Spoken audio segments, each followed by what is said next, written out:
अस्सलाम वालेकुम, welcome back to my new vlog. तो जी हाज़िर हो गई आपकी बहन एक और न्यू व्लॉग के साथ।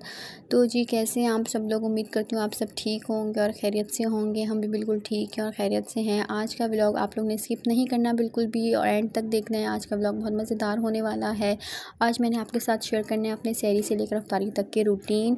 तो जी जो मेरे चैनल पर न्यू है सबसे पहले मेरे चैनल को सब्सक्राइब कर लें, लाइक कर लें और बेल आइकन को दबाना तो बिल्कुल भी नहीं भूलेगा, ताकि आपके पास न्यू व्लॉग की नोटिफिकेशन आ जाए। और बहन को सपोर्ट करें ज़्यादा से ज़्यादा, ताकि मैं और भी अच्छे अच्छे व्लॉग आप लोगों के लिए लेकर आ सकूं। और ईद के व्लॉग तो वैसे बहुत मज़ेदार होने वाले हैं, तो आप लोगों ने लाजमी देखना है। उसके लिए आपने मेरे चैनल को सब्सक्राइब कर लेना है ताकि आपके पास, और बेल आइकन को दबाना है ताकि आपके पास न्यू व्लॉग की नोटिफिकेशन आ जाए। तो ये हमारा व्लॉग शुरू हो रहा है सहरी से। जैसे कि फिर मैं पराठे बना रही थी और पराठों को मैंने फ़ोल्ड करके ऑयल लगा लिया था। फ़ोल्ड करके फिर मैंने इनके पेड़े बना के रख दिए थे जल्दी जल्दी। उसके बाद फिर मैंने पराठे डालने शुरू कर दिए। पराठे डाल रही थी, मैं ये सोच रही थी कि हमारे पाकिस्तान में भी किस तरह के सिस्टम हुए हुए हैं कि बस अभी सहरी के बाद फिर गैस चली जाती है तो फिर आती है दोपहर में। तो लोग खुद इतने अक्लमंद नहीं है क्या? उन लोगों को नहीं पता कि यार जो बड़े लोग जैसे माँ बाप है रोज़े रखेंगे तो उनके बच्चे तो नहीं रखते ना यार। जो बच्चे छोटे हैं वो बेचारे क्या खाएंगे? क्या वो सुबह का सहरी का नाश्ता किया हुआ उन्होंने होता है और फिर वो अफ्तारी में कुछ खाएंगे क्या? ये तो सोचने की बात है ना। अजीब हरकतें हैं कि गैस ही नहीं होती, गैस चली जाती है, फिर बच्चे सारा सारा दिन भूखे रह जाते हैं। तो फिर मैं कोशिश ये करती हूँ सहरी में ही बच्चों के लिए पराठे वगैरह, अंडे वगैरह बना के फिर मैं रख देती हूँ, ताकि फिर बच्चे जब भी उठते हैं फिर अपनी मर्ज़ी से मैं उनको खाना नाश्ता वाश्ता करा देती हूँ। फिर जब गैस आती है फिर उन लोगों को कुछ ना कुछ बना के दे देती हूँ।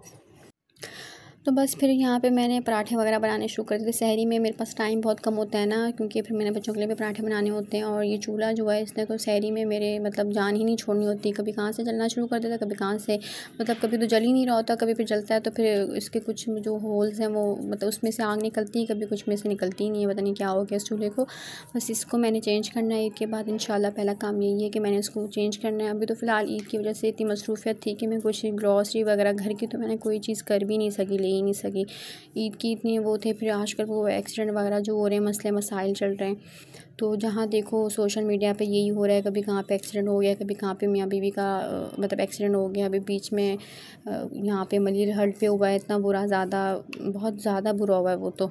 उसके बाद फिर कारसाज पे हादसा हुआ है, वहाँ पे मियाँ बीवी शहीद हो गए। तो बस अल्लाह माफ़ करे, अल्लाह पाक उनको जन्नतुल फिरदौस में आला मुकाम हासिल करे हो। और बस फिर डर के मारे फिर दिल ही नहीं करता बाहर निकलने का बिल्कुल भी। मेरा तो बच्चे होते हैं बाइक पे फिर निकलने का दिल ही नहीं करा, क्योंकि ईद की वजह से इतनी ज़्यादा ट्रैफिक हुई हुई है ना कि बस लोग बस अंधाधुंध चलते रहते हैं, किसी को नहीं देखते, रूंढते हुए चले जाते हैं। बाइक वालों को तो वैसे भी लोग नहीं देखते, उनको उनके ऊपर गाड़ियाँ चढ़ा के चले जाते हैं। अस्तगफिरुल्लाह। बस अल्लाह पाक हर किसी को अपने हिफ्ज़ ईमान में रखे। और बस मैं तो यही कहती हूँ। बस फिर मैं 2 दिन से घर ही थी, कहीं गई भी नहीं। अभी मैंने फ़िलहाल शॉपिंग भी पूरी नहीं की। मैंने ज्वेलरी और सैंडल वगैरह अपनी लेनी है और ड्रेस वगैरह मैंने परचेज़ कर लिया था। अगर आप लोगों को वीडियो मेरी ड्रेस की चाहिए हो तो मुझे लाजमी कमेंट बॉक्स में मैसेज कीजिएगा। मैं अपनी वीडियो ड्रेस की बना के लाजमी शेयर करूँगी। वैसे ईद पे मैंने आपके साथ पिक्चर वगैरह लाजमी शेयर करनी है ड्रेस की, तो वो आप लोगों के लिए बहुत इंटरेस्टिंग व्लॉग होगा ईद का जो होगा, तो आप लोगों ने लाजमी देखना है वो व्लॉग। और जी मेरी यहाँ पे सहरी बन चुकी है और चाय भी मैंने बना ली है और बस फिर मैं सहरी करने जा रही थी। चाय मेरे हस्बैंड को बहुत ज़्यादा पसंद है। अच्छा मैं कभी नहीं भी बनाऊँ, मेरा दिल नहीं होता कि नहीं बस मैं नहीं बना रही, जल्दी जल्दी अंडा पराठा बना दूँ, तो उनको चाहिए होता है कि बस चाय लाजमी होनी चाहिए। बस फिर सहरी वहरी करके नमाज़ वगैरह पढ़ के फिर मैंने ना ये चने बॉईल करने थे, तो मैंने सोचा इसको मैं भिगो के रख दूँ, क्योंकि कल जुम्मे का दिन है। तो मैंने ना अफ्तारी वगैरह बनानी थी और अपने नेबर्स वगैरह में भी देनी थी। जहाँ भी चले जाएँ बच्चे हमारा पीछा ही नहीं छोड़ते। अभी मैं वॉइस ओवर कर रही थी तो मेरी बेटी कभी मेरे पीछे आ रही है, कभी कहाँ मेरे पीछे आ रही है, वॉइस ओवर नहीं करने दे रही मेरी बेटी मुझे। तो बच्चों के साथ तो यही होता है। बस फिर मैंने यहाँ चने वगैरह बॉईल किए हैं, सॉरी भिगो के रखे हैं। फिर मैं सोने चली गई थी, सोने के बाद ही फिर मैंने इसको बॉईल करना था दोपहर में। तो अभी तो फ़िलहाल मैं इसको अच्छे से धो रही थी। आप लोग भी अच्छे से धो लिया करें। मुझे ब्लैक चने बहुत ज़्यादा पसंद है और वाइट चने तो मैंने बनाए ही नहीं है, पूरे रमज़ान नहीं बनाए, बस ब्लैक बनाए थे। शुरू में 1-2 रोज़े में ब्लैक चने बनाए थे, उसके बाद मैं अब बना रही थी। क्योंकि ज़्यादातर ऐसे हुआ है कि अफ्तारी हम लोग अपनी अम्मी के घर ही ज़्यादातर करते रहे हैं, वहीं पे इकट्ठे से बैठ के करते थे। तो कभी कभी तो मैं बिल्कुल ही घर पे अकेली होती थी, तो मैं अपने लिए ज़्यादा कुछ नहीं बनाती थी, बस नॉर्मल फ्रूट चाट वगैरह पकौड़े बना लेती थी। मेरे हस्बैंड जॉब पे होते थे, तो क्योंकि हम लोग 2 ही लोग होते हैं जो हम दोनों का रोज़ा होता है। बच्चे जो हैं फिर बच्चे तो ये कि जूस वगैरह ज़्यादातर पी लेते हैं सहरी में, ये सब चीज़ें फिर बच्चे नहीं खाते। तो जी बस फिर मैं इसको अच्छे से धो रही हूँ। मैंने 2 दफ़ा इसको अच्छे से धोया है, इसको बिल्कुल साफ़ करके फिर मैंने इसमें डाला है बेकिंग सोडा डाल के मैं इसको भिगो के रख दूँगी ताकि मैं जब उठूँ तो फिर इसको जल्दी से बॉईल कर लूँ। फिर ये 1-1.5 घंटा लेते हैं, फिर बॉईल हो जाते हैं जल्दी से। बगैर कुकर के भी ये 1-1.5 घंटे में बॉईल हो जाते हैं। कुकर में तो फिर 20 मिनट्स के अंदर ही ये बॉईल हो जाते हैं। बस फिर मैंने इसको भिगो के रख दिया। फिर मैं सोने चली गई थी। फिर मैं उठी हूँ सुबह में, सबसे पहले काम मेरा ये होता है कि नमाज़ मैं पढ़ लूँ, क्योंकि हम सो के उठते इतनी देर से हैं, फिर नमाज़ वगैरह का टाइम देर हो जाती है। फिर मैं यहाँ बैठी हूँ, सबसे पहले मैंने नमाज़ पढ़ी है, अपनी नमाज़ अदा कर ली, अल्लाह पाक से बहुत सारी दुआएं मांगी अपने लिए, अपने घर वालों के लिए, अपने बहन भाइयों के लिए, सबके लिए। उसके बाद फिर मैं आ गई अपने रूम में। मैंने रूम को क्लीन वगैरह करने के बाद फिर आयज़ा को मैंने ना चीनी वाला पराठा बना दिया था, मीठा पराठा, ताकि ये लोग थोड़ा सा कुछ खा लें। मैंने सोचा फिर अफ्तारी में तो अभी टाइम था, तकरीबन 3-4 घंटे थे, तो मैंने सोचा ये लोग कुछ खा लेंगे। फिर मैं इसको रेडी वगैरह करके ना फिर ये जाऊँगी किचन में एक ही दफ़ा। फिर किचन में जब आप जाते हैं तो फिर वहाँ से निकल नहीं सकते, क्योंकि मेरे घर गेस्ट भी आने थे। दिखाओ कपड़े वगैरह दिखाओ अपने। वाओ आयज़ा कितनी अच्छी लग रही हो ना, ऊपर करो। रेडी हो गई हो मेरी बेटी? तो जाओ जाके खेलो जाओ।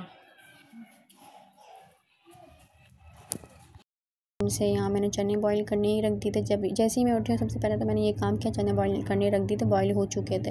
यहाँ किचन मेरी जो सारी मैस फैली हुई थी, मैंने चुटकी में जाके साफ़ करना चाहा लेकिन साफ़ नहीं हो पाई। तो जी यहाँ मेरी ना बिरयानी का मसाला बन गया था। बिरयानी को जो मसाला जो मैंने था प्याज ब्राउन करके टमाटरों के साथ पीस लिया था, चिकन को फ्राई करके फिर उसमें बिरयानी मसाला डाल के मैंने अच्छे से फ्राई करके और उसमें फिर मैंने जो पेस्ट बनाया था टमाटर और प्याज का वो डाल दिया था। वैसे आपको पूरी रेसिपी अगर चाहिए तो मुझे लाजमी कमेंट बॉक्स में मैसेज कर दीजिएगा, मैं आपको अलग से वीडियो बना दूँगी। फिर मैंने चावलों का पानी रख दिया, इसमें मैंने ज़ीरा डाला और पुदीना डाला और ना ये गरम मसाले में तेज़ एक पत्ता सा होता है, तेज़ पत्ता बोलते हैं उसको, पता नहीं क्या, फिर मैंने वो डाल दिया। मुझे ज़्यादा खैर अंदाज़ा नहीं इन सब चीज़ों का, क्योंकि शादी के बाद ही मैंने शुरू किया खाना वाना बनाना। उससे पहले तो मम्मी ही खाना बनाती थी। तो फिर यहाँ पर मैं चावलों को जो है तय लगा रही थी, अच्छे से बिरयानी की तय लगा के मैंने सोचा इसको दम दे दूँ। उसके बाद मैंने चावलों को दम देने के बाद मैंने पकौड़े बनाने थे। टाइम बहुत कम था और बहुत कुछ काम पड़ा हुआ था जो कि चूल्हे वाला था, क्योंकि चूल्हा एक ही है तो बहुत मुश्किल हो रही थी मुझे। बस फिर मैंने उसको तय लगाया जल्दी जल्दी, फिर पकौड़े वगैरह बनाया। आगे की वीडियो वगैरह शूट करना मैं बिल्कुल ही भूल गई। फिर मेहमान वगैरह आए, हम लोगों ने इफ्तारी वगैरह की, साथ में बहुत सारी बातें की। मैंने फिर किचन क्लीन की, चाय वगैरह पी, तो टाइम का पता ही नहीं चला। तो जी आज के लिए तो इतना ही काफ़ी है। और मेरा व्लॉग अगर आपको अच्छा लगा हो तो प्लीज़ लाइक कर दीजिएगा और अच्छे अच्छे कमेंट कर दीजिएगा। तो जी हम मिलेंगे एक और न्यू व्लॉग के साथ इंशाल्लाह।